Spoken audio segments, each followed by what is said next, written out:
তারেক রহমান তিনি একজন বলিষ্ঠ নেতৃত্ব। তিনি যেভাবে বাংলাদেশ নিয়ে ভাবছেন তার বক্তব্যের মধ্য দিয়ে কিন্তু আপনারা বুঝতে পারছেন যে তিনি আসলে কি ধরনের চিন্তা করছেন। ঠিক শহীদ প্রেসিডেন্ট জিয়াউর রহমান তিনি যেভাবে চিন্তা করেছেন ঠিক একই ধরনের চিন্তা তিনি করছেন এবং শুধুমাত্র চিন্তার মধ্যে তিনি সীমাবদ্ধ থাকতে চান না। পরিকল্পনা বাস্তবায়নে যা যা করার তিনি সেটি করবেন ইনশাআল্লাহ। আজকে কথা বলার সময় অত্যন্ত সীমিত, যে কারণে আমি বক্তব্য দীর্ঘায়িত করতে পারছি না। আমি সর্বশেষ বলতে চাই, আপনাদের এই ইউনিয়নের মানুষ তারা বিএনপি প্রেমী। বিএনপির বাইরে গিয়ে তারা অন্য কোনো সিদ্ধান্ত নিবে সেটি আমরা বিশ্বাস করি না। সুতরাং প্রত্যেক ঘরে ঘরে বিএনপির নেতৃবৃন্দ ইউনিয়নে যারা আছেন, আপনারা ইতিমধ্যে বুঝতে পারছেন যে বিএনপি আজকে একতাবদ্ধ হয়েছে। আজকে আমাদের হামিদুল ইসলাম হামিদ ভাই, আমাদের বেল্টু ভাইয়ের সহধর্মিনী, আজকে আমরা সবাই একতাবদ্ধ হয়ে বিএনপিকে আমরা বিজয়ী করতে চাই এবং সেজন্য আপনাদেরকে কাজ করতে হবে, মানুষের কাছে যেতে হবে, মানুষের কাছে জনাব তারেক রহমানের পরিকল্পনা তুলে ধরতে হবে।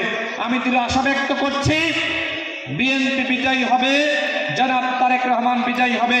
আগামী নির্বাচনে দুই কক্ষ বিশিষ্ট নির্বাচন, আপনারা জানেন দুইটা পরিসরের নির্বাচন হবে, উচ্চ কক্ষের নির্বাচন আর নিম্ন কক্ষের নির্বাচন। বিএনপির বাইরে কাউকে ভোট দিয়ে বিএনপিকে ক্ষমতা আনা যাবে? সুতরাং ভোট করতে হবে বিএনপির জন্য। যদি উচ্চ কক্ষে বেশি আসন পেতে হয় সেক্ষেত্রে আপনারা ধানের শীষ প্রতীকের বাইরে অন্য কোনো প্রতীকে ভোট দিলে বিএনপির কোনো উপকার হবে? আপনাদেরকে বিভ্রান্ত করা হচ্ছে।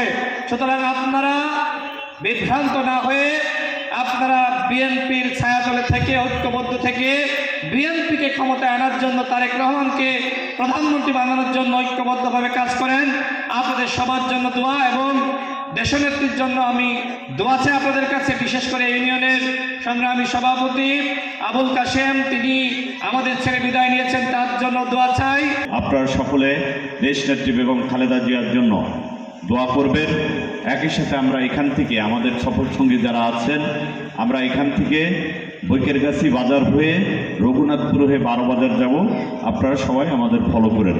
আপনাদের আগামী দিনে আপনাদের সামনে কথা হবে এই প্রত্যাশা রেখে আপনাদের সকলের সুস্বাস্থ্য দীর্ঘায়ু মঙ্গল কামনা করে সকলকে জনাব তারেক রহমানের নেতৃত্বে এবং ধানের শীষের পক্ষে ঐক্যবদ্ধ থাকার আহ্বান জানিয়ে আমি আমার কথা শেষ করছি।